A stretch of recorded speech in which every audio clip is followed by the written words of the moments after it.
പണ്ടാണ്, വളരെ പണ്ടൊരിക്കൽ ഒരു അച്ഛനും അമ്മയും കൂടി തന്റെ കുട്ടീനെ കുറെ അപ്പുറത്തുള്ള ഒരു ഗുരുനാഥന്റെ അടുത്ത് പഠിക്കാൻ പറഞ്ഞു. നല്ലോണം പഠിച്ചു വരണം കേട്ടോ, പഠിക്കില്ലേ? ആ, കുട്ടി പറഞ്ഞു നല്ലോണം പഠിക്കാം, ഒരു പ്രശ്നവും ഇല്ലാതെ. അങ്ങനെ കുട്ടീനെ കൂട്ടി അച്ഛൻ എന്ത് ചെയ്തു, ആ ഗുരുനാഥന്റെ അടുത്ത് കൊണ്ടുപോയി ആക്കി.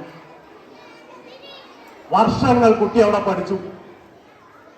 1 കൊല്ലം പഠിച്ചു, 2 കൊല്ലം പഠിച്ചു, 3 കൊല്ലം പഠിച്ചു, അങ്ങനെ പഠിച്ചു.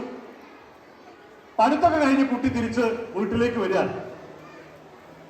വീട്ടിലേക്ക് വരുമ്പോ പോയ പോലെയല്ല വരുന്നത്, ലേശം അഹങ്കാരത്തിലാണ്. ആ, ഞാൻ കുറെ പഠിച്ചിട്ടുണ്ട്, എനിക്ക് നല്ലവണ്ണം വിവരമുണ്ട്. തലേ ഉയർത്തി നെഞ്ചു വിരുത്ത് ആ കുട്ടി വരുന്നത് അച്ഛൻ കണ്ടു. അപ്പൊ അച്ഛൻ ആ കുട്ടിയെ വിളിച്ചു, ആ മോനെ നീ വന്നോ?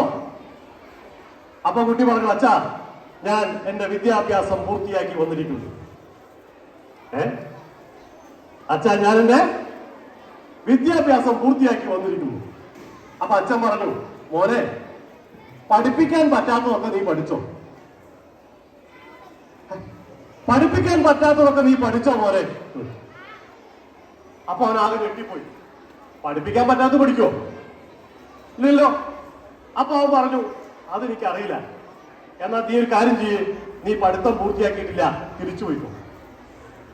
ആ കുട്ടി ആ അഹങ്കാരമൊക്കെ ഇല്ലാണ്ടായി ആ കുട്ടി തിരിച്ചുപോയി.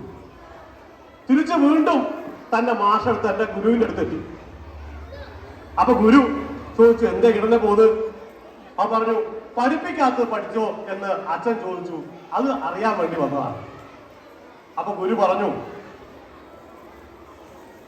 4 കാര്യങ്ങൾ ആകെ ഉണ്ടെങ്കിൽ അതിൽ ഒരു കാര്യമാണ്, 4-ൽ 1 ഞാൻ പഠിപ്പിച്ചത്.